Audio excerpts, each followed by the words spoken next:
Friends, मैं किरण वर्मा आपके अपने यूट्यूब चैनल पढ़ाकू योद्धा में आप सभी का हार्दिक स्वागत करती हूँ।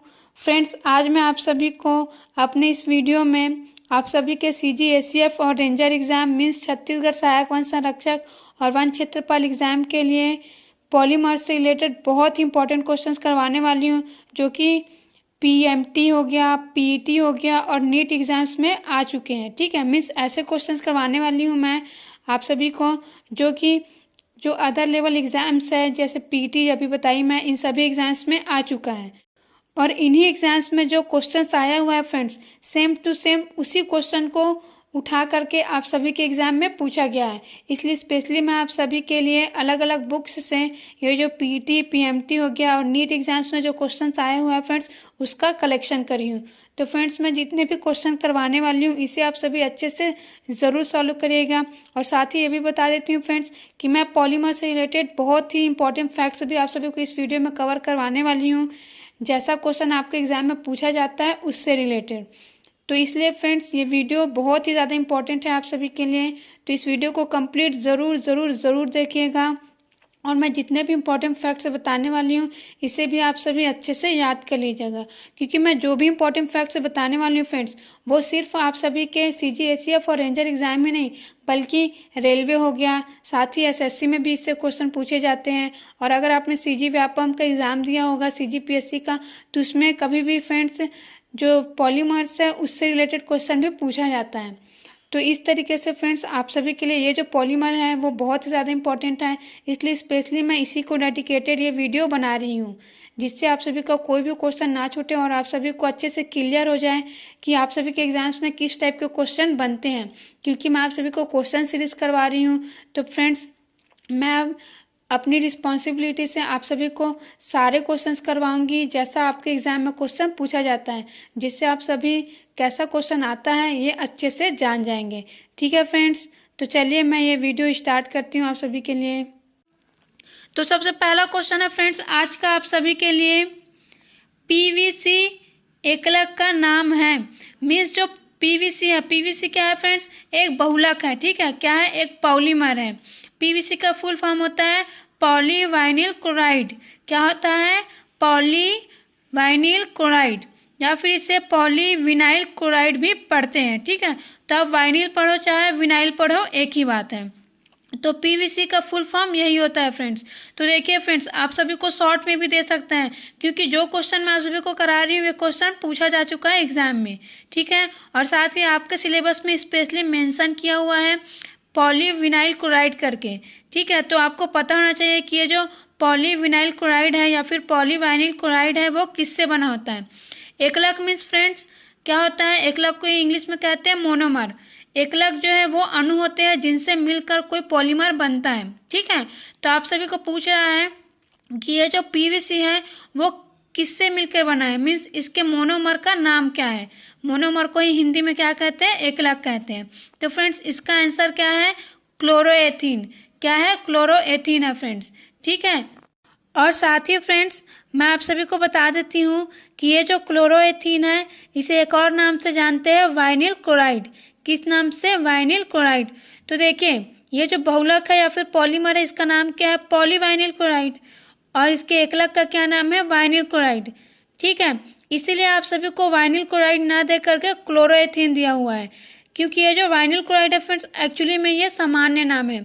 क्या नाम है, जर्नल नेम है। ठीक है, जो क्लोरोएथीन है इसका, और ये जो क्लोरोएथीन है वो कैसा नाम है, ये IUPAC नाम है। ठीक है, आप सभी ने अगर ऑर्गेनिक में नॉमेनक्लेचर या नामकरण कभी पढ़ा होगा तो आपको पता होगा कि कोई भी अगर रासायनिक यौगिक है ना, तो उसका एक सामान्य नाम होता है और एक कैसा नाम होता है, IUPAC नाम होता है।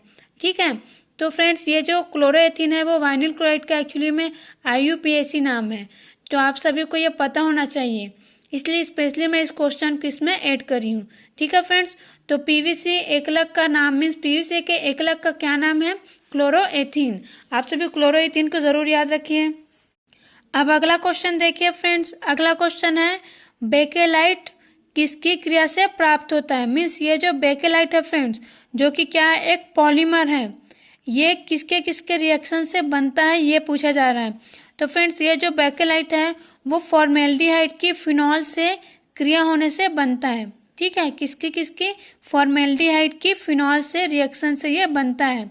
और बेकेलाइट हमारे लिए बहुत ही ज़्यादा इंपॉर्टेंट है और साथ ही इससे क्वेश्चन पूछा भी जा चुका है फ्रेंड्स। और कभी भी अगर एग्जाम होता है, ठीक है, अगर सिलेबस में पॉलीमर हो तो बेकेलाइट से क्वेश्चन जरूर पूछता है। इसलिए आप सभी याद रखिए कि ये जो बेकेलाइट है वो फॉर्मेल्डिहाइड की फिनॉल से रिएक्शन से बनता है। किससे बनता है? फॉर्मेल्डिहाइड की फिनॉल से रिएक्शन से बनता है। ठीक है, अब आगे देखिए, अगला क्वेश्चन है निम्नलिखित में से बहुलक नहीं है। मीन्स आप सभी को पूछा जा रहा है ये जो ऑप्शन दिया हुआ है इसमें से कौन सा पॉलीमर नहीं है। ठीक है, तो फ्रेंड्स इसमें जो ICI है, ठीक है, टेफ्लॉन है और नियोप्रीन है, ये सभी क्या है? पॉलीमर है। लेकिन फ्रेंड्स जो आइसोप्रीन है वो एक्चुअली में पॉलीमर नहीं है, बल्कि ये क्या है? मोनोमर है, मीन्स एकलक है। किसका? जो प्राकृतिक रबर या फिर नेचुरल रबर होता है फ्रेंड्स, उसका मोनोमर होता है आइसोप्रीन। तो आप सभी के लिए कौन सा आंसर होगा इसमें? ऑप्शन में जो आइसोप्रीन है फ्रेंड्स वो आप सभी का आंसर होगा। ठीक है, तो देखिए फ्रेंड्स, आप सभी को ऐसा क्वेश्चन भी पूछा जा सकता है और ये PMT 2001 में आया भी हुआ है और साथ ही बहुत सारे एग्जाम्स में भी आया हुआ है, जैसे नीट में भी आया हुआ है और जो PT का एग्जाम होता है उसमें भी आया हुआ है। ठीक है, तो आप सभी इसे जरूर याद रखिएगा। अब आप सभी के लिए अगला क्वेश्चन है फ्रेंड्स, निम्नलिखित में कौन संघनन बहुलक नहीं है। ठीक है, आप सभी से क्या पूछ रहा है कि ये जो ऑप्शन दिया हुआ है उसमें से कौन सा कंडेंसेशन पॉलीमर नहीं है। कंडेंसेशन पॉलीमर को हिंदी में क्या कहते हैं? संघनन बहुलक कहते हैं। आप सभी को इंग्लिश भी पता होना चाहिए और कोई भी अगर इंग्लिश मीडियम का बच्चा होगा तो उसके लिए मैं इंग्लिश में बता रही हूँ। ठीक है, और साथ ही हिंदी मीडियम वालों को भी पता होना चाहिए। तो देखिए फ्रेंड्स, ये जो संघनन बहुलक है, संघनन बहुलक नहीं है। ठीक है, इसी तरीके से एक और क्वेश्चन पूछा जाता है एडिशनल पॉलीमर मीन्स योगात्मक बहुलक, और ऐसा क्वेश्चन आप सभी के CGSCF और रेंजर एग्जाम में पूछा गया है। और साथ ही मैं आप सभी को बता देती हूँ कि अगर आप रेलवे का एग्जाम देते हो, SSC का, या फिर हम CG व्यापम का भी एग्जाम देते हैं, तो उसमें भी कभी कभी पूछा जाता है कि इनमें से कौन सा एडिशनल पॉलीमर है या नहीं है, साथ ही संघनन बहुलक है या फिर नहीं है। ठीक है, तो इसलिए आप सभी को इस टाइप के क्वेश्चंस को सॉल्व करने की आदत होनी चाहिए। तो फ्रेंड्स, ये जो क्वेश्चन पूछा गया है निम्नलिखित में कौन संघनन बहुलक नहीं है, तो इसका आंसर एक्चुअली में क्या है फ्रेंड्स? PAN। तो देखिए फ्रेंड्स, शॉर्ट फॉर्म में भी दे दिया रहता है आप सभी के ऑप्शंस में, एग्जाम्स में। ठीक है, तो इसलिए फ्रेंड्स आप सभी को कुछ जो बहुलक है उनके शॉर्ट फॉर्म भी पता होना चाहिए। तो फ्रेंड्स, ये जो PAN है ना, एक्चुअली में ये कैसा बहुलक है? ये एक एडिशनल बहुलक है। ठीक है, एडिशनल पॉलीमर मीन्स योगात्मक बहुलक है। इसका फुल फॉर्म होता है पॉलीएक्रिलोनाइट्राइल। क्या होता है? पॉलीएक्रिलोनाइट्राइल होता है। ठीक है फ्रेंड्स, तो फ्रेंड्स इसी टाइप के क्वेश्चन आपके एग्जाम में पूछे जाते हैं। तो आगे के कुछ क्वेश्चन करवाने से पहले मैं आप सभी को इतने इंपॉर्टेंट फैक्ट्स बताने वाली हूँ पॉलीमर से रिलेटेड, जिसे आप सभी को अच्छे से याद कर लेना है। और मैं डेफिनेटली श्योर हूँ कि इससे बाहर का क्वेश्चन आपके एग्जाम में नहीं पूछा जा सकता। ठीक है फ्रेंड्स, तो देखिए आप सभी स्क्रीन पर देखिए फ्रेंड्स, आपके स्क्रीन पर एक टेबल दिखाई दे रहा है ना, जिसमें लिखा हुआ है एडिशनल पॉलीमर्स मीन्स योगात्मक बहुलक लिखा हुआ है, कंडेंसेशन पॉलीमर्स लिखा हुआ है मीन्स संघनन बहुलक लिखा हुआ है। ठीक है, तो उन सभी के नाम दिए हुए हैं और उसके अंतर्गत भी दिया हुआ है, जैसा कि मैं अपने पिछले वीडियोस में क्वेश्चन करवाई थी, पॉलीएस्टर, पॉलीएमाइड है ना, करवाई थी ना। तो ऐसे क्वेश्चन एग्जाम में पूछे जाते हैं। तो इसका पूरा जो इन्फॉर्मेशन है फ्रेंड्स इस टेबल से आपको मिल जाएगा। और साथ ही मैं आप सभी को बता देती हूँ कि मैं इससे पहले केमिस्ट्री से रिलेटेड 2 और वीडियोस बना चुकी हूँ, जो कि बहुत ही ज़्यादा इंपॉर्टेंट है फ्रेंड्स, क्योंकि जो क्वेश्चंस मैं आप सभी को करवाई हूँ अपने पिछले वीडियोस में, वैसा ही क्वेश्चन आपके एग्जाम में पूछा गया है। ठीक है, तो इसलिए मैं अलग अलग जगह से चूज करके आप सभी को सारे क्वेश्चंस करवाई हूँ। तो फ्रेंड्स, आप सभी मेरा अगर वो पिछला वीडियोस नहीं देखे हैं तो कृपया उस वीडियो को ज़रूर देखिए, क्योंकि मैं नहीं चाहती कि आप सभी को कोई भी क्वेश्चन छूटे। तो आप सभी उस वीडियो को ज़रूर देखिएगा और इससे आपको बहुत ही ज़्यादा बेनिफिट मिलेगा। तो देखिए फ्रेंड्स, इसको मैं आप सभी को अच्छे से समझा देती हूँ, ये जो टेबल है उसको। तो ये जो एडिशनल पॉलीमर है फ्रेंड्स, ठीक है, इसके अंतर्गत आप सभी देख रहे होंगे किस किस टाइप का दिया हुआ है। पॉलीओलिफिन दिया हुआ है, ठीक है, पॉलीहेलो ओलिफिन्स दिया हुआ है, पॉलीडाइंस दिया हुआ है, पॉलीएक्रिलेट्स दिया हुआ है। ठीक है, और उसी तरह से जो संघनन बहुलक है उसके अंतर्गत क्या है? पॉलीएस्टर है, पॉलीएमाइड है, फॉर्मेल्डिहाइड रेजिन है। ठीक है, तो फ्रेंड्स आप सभी को इन सब का नाम याद रखना है। कैसे याद रखना है कि कौन सा एडिशनल पॉलीमर्स है, कौन सा कंडेंसेशन पॉलीमर्स है, और इसके अंतर्गत जो और क्लासिफिकेशन दिया हुआ है, जो वर्गीकरण दिया हुआ है, अगर आप चाहें तो उसे भी याद कर सकते हैं। क्योंकि कुछ कुछ जो अपर लेवल का एग्जाम होता है जैसे पीईटी में, ठीक है, नीट वगैरह में, तो अंदर का क्वेश्चन में पूछा हुआ है कि कौन सा पॉलीएस्टर पॉलीमर है, ठीक है, या फिर पॉलीएस्टर बहुलक है, ठीक है, और पॉलीएस्टर को हिंदी में क्या कहते हैं, बहुएस्टर कहते हैं, ठीक है। तो ऐसा क्वेश्चन एग्जाम में पूछा गया है। तो मैं आप सभी के लिए ये जो टेबल है वो इसीलिए ही लाई हूँ जिससे आप सभी का कोई भी क्वेश्चन मिस ना हो। तो देखिए फ्रेंड्स, मैं आप सभी के लिए एक बार अच्छे से पढ़ देती हूँ, और साथ ही एक और इन्फॉर्मेशन इसको पढ़ने से पहले बता देती हूँ कि ये जो और एक क्लासिफिकेशन होता है पॉलीमर्स का, कौन सा वाला, थर्मोसेटिंग और थर्मोप्लास्टिक, जो कि बहुत ही ज़्यादा फेमस है, और इससे भी सभी के एग्जाम में क्वेश्चन पूछा जाता है। आप कोई भी एग्जाम दो, थर्मोसेटिंग, थर्मोप्लास्टिक, ठीक है, एडिशनल पॉलीमर्स, कंडेंसेशन पॉलीमर्स, ठीक है, इससे क्वेश्चन पूछा जाता है। एडिशनल पॉलीमर्स मीन्स योगात्मक बहुलक, संघनन बहुलक, ठीक है, और साथ ही थर्मोप्लास्टिक को फ्रेंड्स आप सभी थर्मोप्लास्टिक करके ही याद रखिएगा, क्योंकि हिंदी में भी आपको थर्मोप्लास्टिक करके ही लिखा हुआ दिया रहता है। कभी कभी उसका एकदम जो शुद्ध हिंदी है वो दिया रहता है, लेकिन मैं आप सभी से हमेशा कहती हूँ कि कभी भी अगर आप एग्ज़ाम देते हैं तो आप सभी इंग्लिश वाला क्वेश्चन ज़रूर पढ़िएगा, क्योंकि पेपर हमेशा इंग्लिश में सेट होता है, ठीक है। और जो पेपर है अगर सामने वाला पेज हम पढ़े तो उसमें साफ साफ लिखा होता है कि हिंदी में अगर कोई मिस्टेक होगा, क्या लिखा रहता है, हिंदी में अगर कोई भी मिस्टेक होगा तो उसको मान्य नहीं किया जाएगा, क्योंकि पेपर इंग्लिश में सेट हुआ है।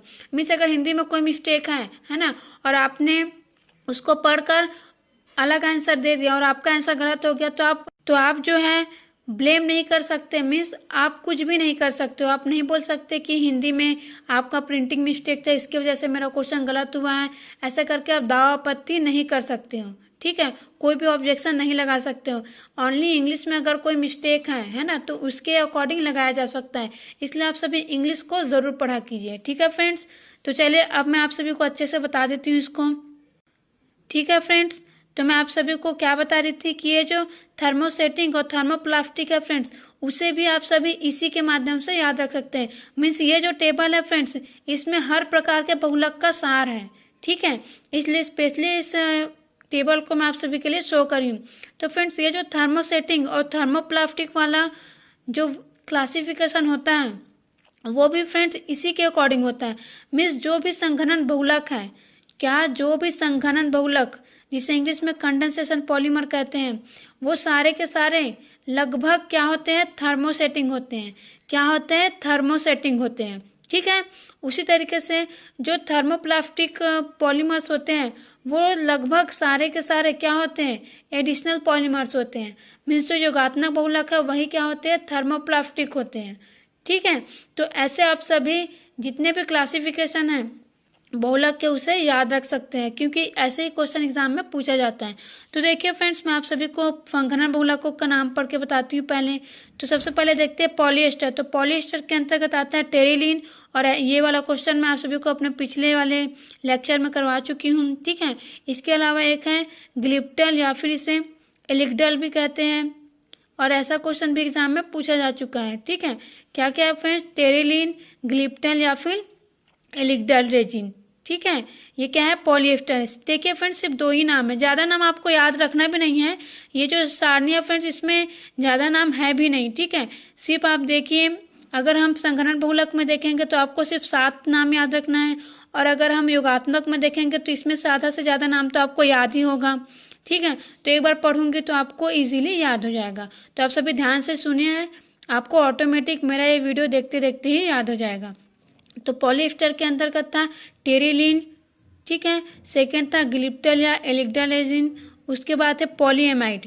पॉलीएमाइड में है नायलॉन 6 और नायलॉन 6, ठीक है। क्या, नायलॉन 6 और नायलॉन 6 है। तो देखिए ये तो आप सभी को ऐसे ही याद होगा, क्योंकि नायलॉन जो है बहुत ही ज़्यादा फेमस क्या है, पॉलीमर है। तो ये किसके अंतर्गत आते हैं, पॉलीएमाइड के अंतर्गत आते हैं, ठीक है।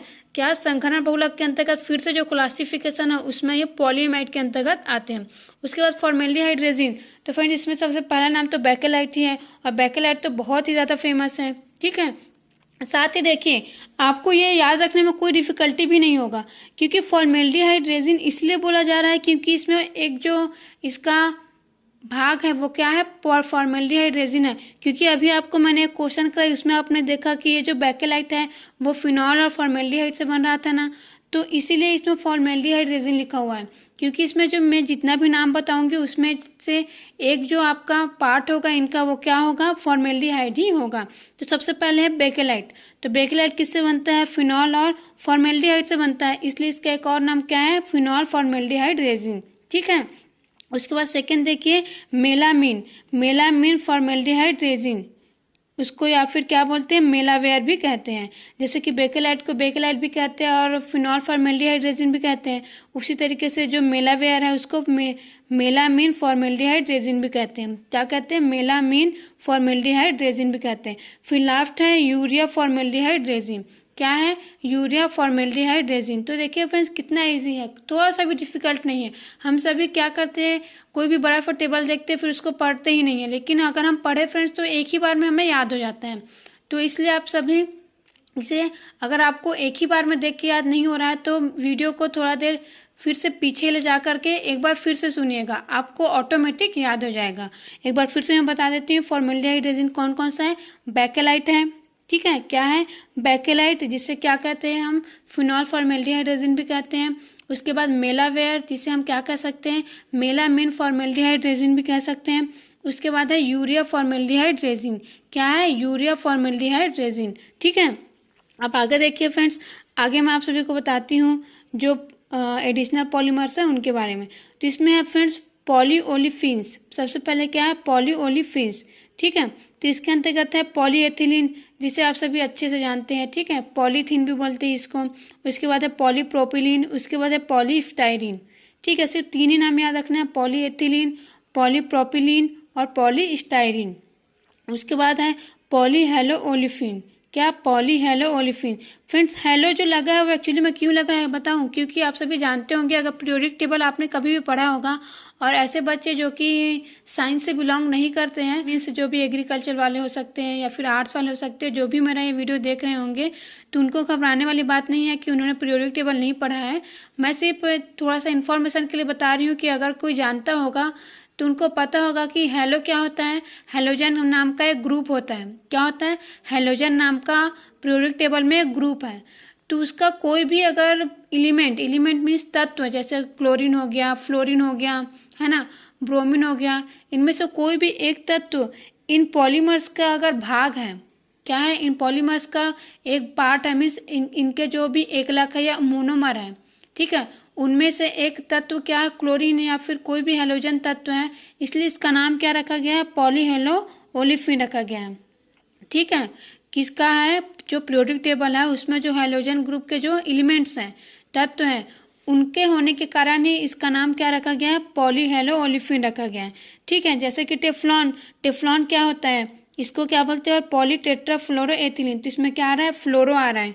फ्लोरो क्या है, फ्लोरीन से लिया गया है फ्लोरो। ठीक है, और फ्लोरीन क्या है, फ्लोरीन भी क्या है, एक हेलोजन है, इसलिए इसका नाम क्या रखा गया है, पॉलीहेलो ओलिफिन।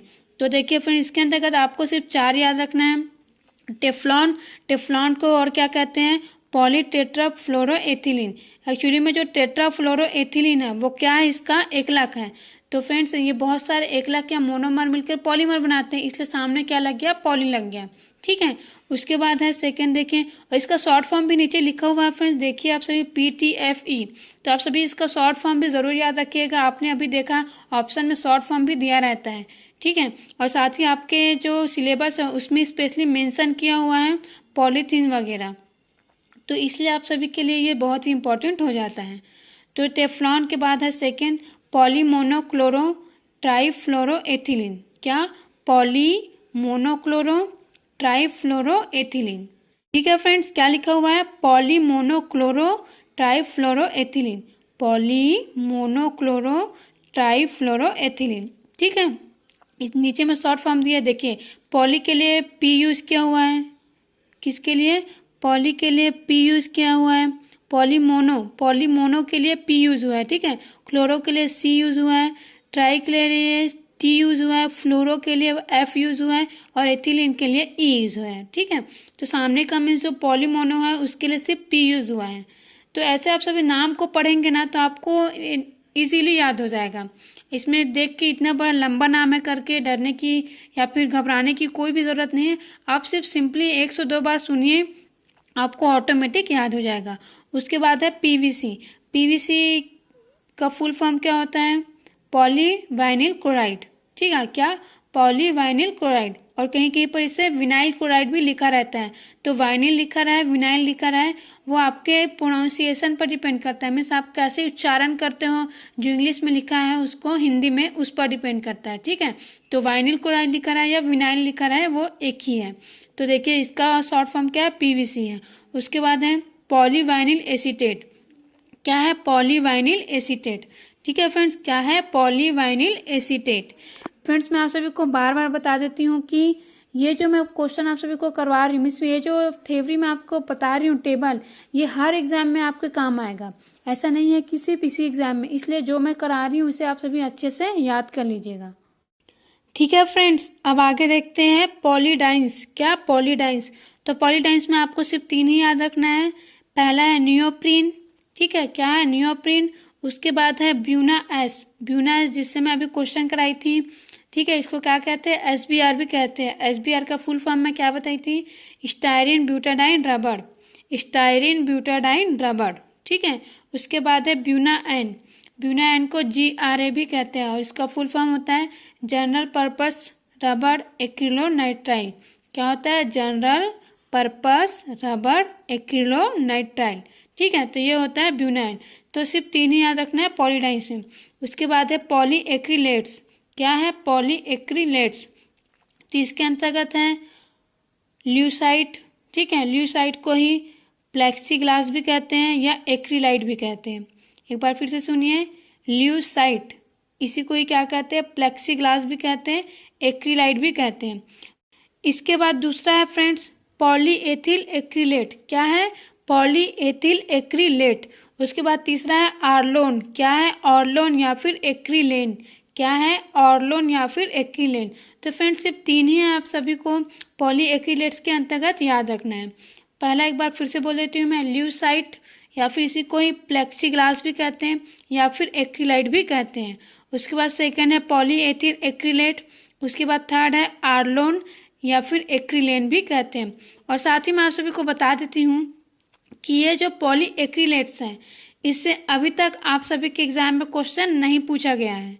ठीक है, तो इसका मतलब ये नहीं है कि हम इसे छोड़ दें, क्योंकि फ्रेंड्स कभी कभी क्या होता है कि एग्ज़ाम को कभी भी अगर डिफ़िकल्ट करना होता है, ठीक है, तो इस टाइप के क्वेश्चंस डाल दिए जाते हैं। फिर हम सोचते रह जाते हैं कि एक्चुअली में ये कहाँ से आया है। ठीक है, इसलिए आप सभी इसे ज़रूर याद रख लीजिएगा। मैं बार बार आपको बोल रही हूँ कि अगर आप 2 बार इस वीडियो को देखेंगे या फिर अभी थोड़ा सा पीछे ले जा करके फिर से सुन लेंगे तो ऑटोमेटिक आपको याद हो जाएगा, क्योंकि मैं 2 से 3 बार तो बोल ही रही हूँ और मैं बोल रही हूँ और साथ ही आप सामने देख भी रहे हैं। तो जैसे मैं बोल रही हूँ वैसे अगर आप देखते हुए पढ़ेंगे भी तो ऑटोमेटिक आपके दिमाग में ये बैठ जाएगा। ठीक है फ्रेंड्स, तो इतना जानकारी मुझे आप सभी को देना था जो पॉलीमर है उससे रिलेटेड। एक बार फिर से और बता देती हूँ कि जो भी संघनन बहुलक होते हैं वो एक्चुअली में किसके अंतर्गत आएंगे? थर्मोसेटिंग के अंतर्गत। ठीक है, तो ऐसे आप ट्रिक लगा कर थर्मोसेटिंग को भी याद रख सकते हैं, क्योंकि इसमें जो भी ऑप्शन दिया हुआ है फ्रेंड्स, मीन्स जितना भी आप सभी को कंडेंसेशन पॉलीमर्स के अंतर्गत अभी मैं बताई हूँ, यही सब किस में आते हैं? थर्मोसेटिंग में, और इसी से ही क्वेश्चन पूछा गया है। ठीक है, उसके बाद अगर हम एडिशनल पॉलीमर बताएं तो ये किसके अंतर्गत आते हैं? ये थर्मोप्लास्टिक के अंतर्गत आते हैं। ठीक है, मीन्स ये जो एडिशनल पॉलीमर्स हैं वो अधिकतर क्या होते हैं? थर्मोप्लास्टिक होते हैं। तो आप सभी ये दोनों बातें ज़रूर याद रखिएगा। और इसके अंतर्गत आप सभी के बहुत सारे जो पॉलीमर्स है फ्रेंड्स जिससे क्वेश्चन बनते हैं वो कवर हो गया है। ठीक है, और साथ ही आपके सिलेबस में जो टेफ्लॉन दिया हुआ है, ठीक है, पॉलीविनाइल क्लोराइड दिया हुआ है, साथ ही पॉलीथीन दिया हुआ है, तो ये सब तो इसमें कवर हो ही गया है। और साथ ही टेफ्लॉन से ही क्वेश्चन पूछा गया फ्रेंड्स कि किस प्रकार का बहुलक है करके, है ना। तो टेफ्लॉन एक योगात्मक बहुलक है, मैं आप सभी को अभी बता दी हूँ। तो इस ऐसा क्वेश्चन पूछा जा रहा है, इसीलिए ही स्पेशली मैं आप सभी को ये टेबल याद करवा रही हूँ। ठीक है फ्रेंड्स, तो उम्मीद करती हूँ आप सभी को ये टेबल अच्छे से समझ में आ गया होगा। और फ्रेंड्स, अगर कोई भी डाउट हो तो आप मुझे बेशक कमेंट कर सकते हैं, मैं कमेंट सेक्शन में ही आप सभी को आंसर दे दूंगी। अब आप सभी आ जाइए फ्रेंड्स, एक दो क्वेश्चन और करवा देती हूँ मैं इस पॉलीमर से। तो देखिए फ्रेंड्स, आप सभी के लिए क्वेश्चन है, पॉलीथीन एक योगात्मक बहुलक है। मीन्स ये जो पॉलीथीन है वो किससे बना होता है ये पूछ रहा है। ठीक है, मीन्स इसके मोनोमर या फिर एकलक का नाम पूछ रहा है। तो फ्रेंड्स, ये जो पॉलीथीन है वो एक्चुअली में एथिलीन का बहुलक है। किसका है? एथिलीन का। ठीक है, आप सभी इसे जरूर याद रखिए। अब आगे देखिए फ्रेंड्स, नियोप्रीन के एकलक का नाम बताइए। ठीक है, तो नियोप्रीन जो है किसका बहुलक है ये पूछ रहा है, मीन्स इसके मोनोमर का नाम पूछ रहा है। तो इसका आंसर है फ्रेंड्स क्लोरोप्रीन। क्या है? क्लोरोप्रीन। मीन्स ये जो आपका नियोप्रीन है वो किससे बना होता है? ये क्लोरोप्रीन से बना होता है। ठीक है फ्रेंड्स, तो फ्रेंड्स इतने सारे क्वेश्चन मैं आप सभी को करवा दी हूँ और साथ ही पॉलीमर से रिलेटेड बहुत ही इंपॉर्टेंट फैक्ट्स भी बता दी हूँ। तो मैं जितना भी बताई हूँ फ्रेंड्स, इसे आप सभी ज़रूर याद रखिएगा, ये बहुत ही ज़्यादा इंपॉर्टेंट है। ठीक है, साथ ही मैं आप सभी को पॉलीमर क्या होता है ये भी थोड़ा सा बता देती हूँ। वैसे तो अगर आपने पढ़ लिया होगा तो इसमें बताने लायक कुछ है नहीं, लेकिन फिर भी अगर आपने नहीं पढ़ा है तो आप सभी को पता होना चाहिए कि आखिर पॉलीमर होता क्या है। तो देखिए फ्रेंड्स, पॉलीमर क्या होता है? छोटे छोटे जो अणु होते हैं, क्या छोटे छोटे अणु जो होते हैं वो मिल करके एक बड़े अणु का निर्माण करते हैं। ठीक है, मीन्स जो छोटे छोटे मॉलिक्यूल्स हैं वो आपस में जुड़ करके किसका निर्माण करते हैं?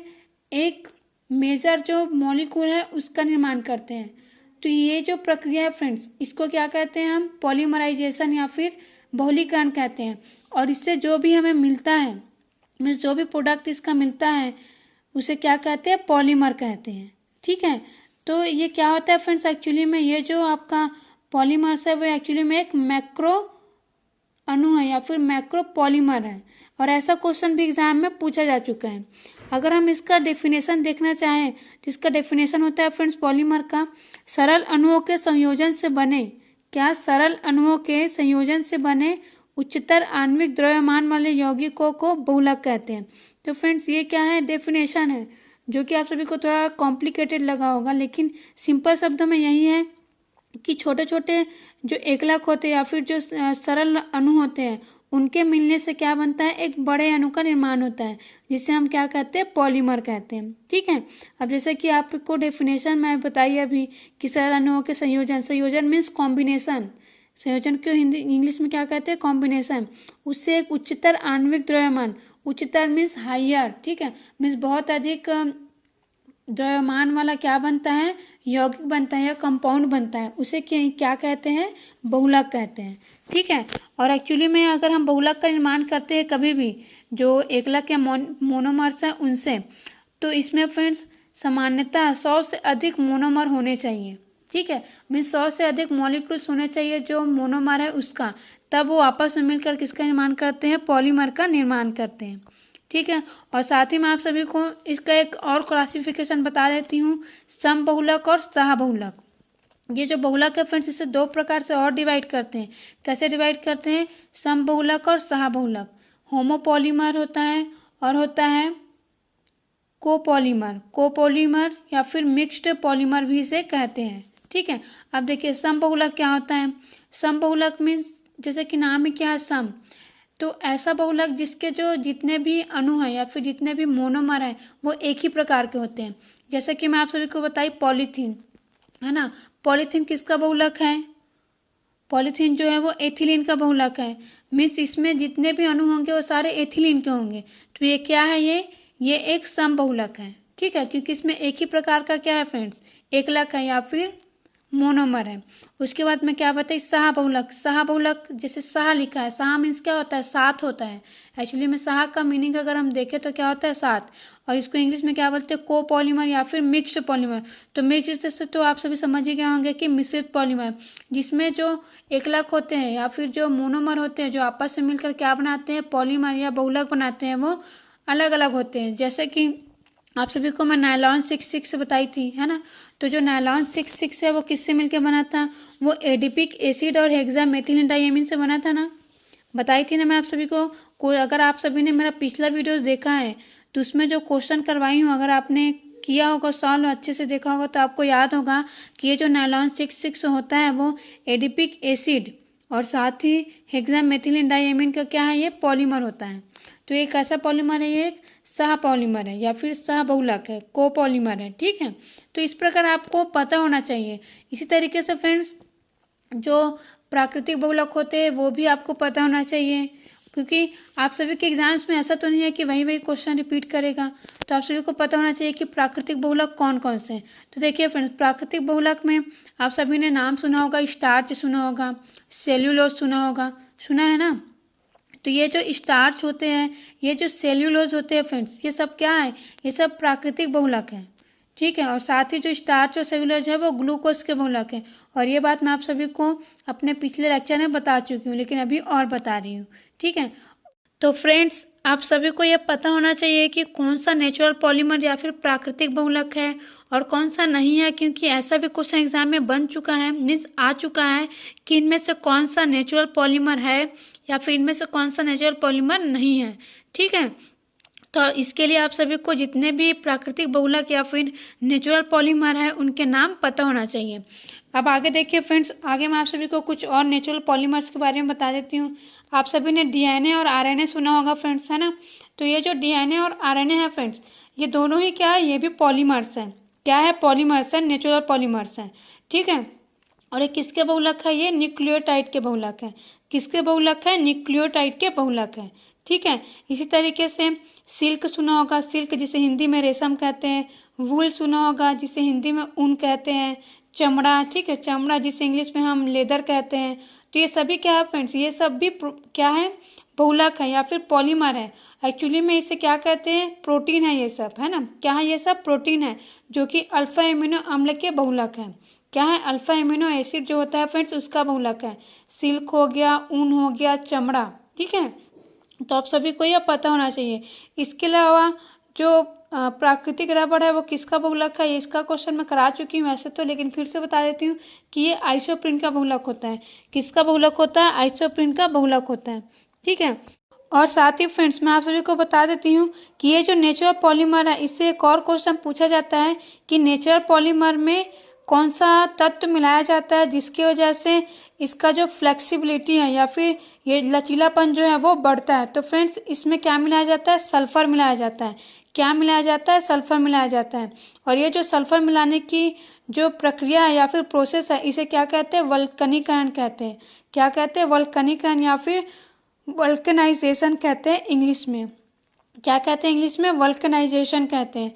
फ्रेंड्स ये मैं आप सभी को क्यों बता रही हूँ, क्योंकि ये क्वेश्चन में पूछा जा चुका है कि प्राकृतिक रबर में क्या मिलाते हैं उसके लचीलेपन या फिर फ्लेक्सिबिलिटी को बढ़ाने के लिए। तो सल्फर मिलाते हैं, और इसका प्रोसेस क्या है ये भी पूछा जा चुका है। तो ये दोनों बातें आप सभी ज़रूर याद रखिएगा। ठीक है फ्रेंड्स, तो फ्रेंड्स ये बहुत ही इंपॉर्टेंट फैक्ट्स मैं आप सभी को बता दी हूँ। जैसा कि अभी मैं क्या बताई, आपको नेचुरल पॉलीमर बताई, तो इसके बाद क्या आएगा, जो सिंथेटिक पॉलीमर्स है या फिर जो संश्लेषित बहुलक है वो है। संश्लेषित बहुलक मीन्स जो प्रयोगशाला में बनाए जाते हैं ना, जो कृत्रिम रूप से बनाए जाते हैं, आर्टिफिशियल, जैसे पीवीसी बताई मैं आप सभी को, पॉलीथीन बताई, बेकेलाइट, टेफ्लॉन, तो ये सब क्या है, ये सब संश्लेषित बहुलक है। ठीक है, क्या है, संश्लेषित बहुलक है। तो आप सभी को ये जो संश्लेषित बहुलक है करके तो नहीं पूछा गया है, लेकिन जो प्राकृतिक बहुलक है उनका नाम जो है आपको स्पेशली याद रखना है। और जो बाकी जो मैं आप सभी को जितने भी नाम करवाई हूँ पिछले अपने जो टेबल है उसमें बताई हूँ, वो सभी क्या है एक्चुअली में, वो सब संश्लेषित या फिर सिंथेटिक बहुलक है। ठीक है, तो इस तरीके से आपका ये जो बहुलक है फ्रेंड्स, मैं बहुत ही अच्छे से कंप्लीट कर दी हूँ फ्रेंड्स। तो मैं जितना भी बताई हूँ उसे आप ज़रूर याद रखिएगा। साथ ही फ्रेंड्स ये जो बहुलक है वो किस किस से बनते हैं ना, मीन्स ये जो पॉलीमर्स हैं वो किस किस से बनते हैं, कौन कौन से पॉलीमर्स, ऐसा क्वेश्चन तो वैसे आपके एग्जाम में अभी नहीं पूछा गया है, लेकिन कुछ इंपॉर्टेंट पॉलीमर्स हैं, है ना, जिससे रिलेटेड जो क्वेश्चंस है वो मैं अपने अगले जो वीडियो है फ्रेंड्स उसमें अच्छे से कवर करूँगी। तो फ्रेंड्स इतना मैं जितना बताई हूँ आप सभी को उसे ज़रूर याद रखिए।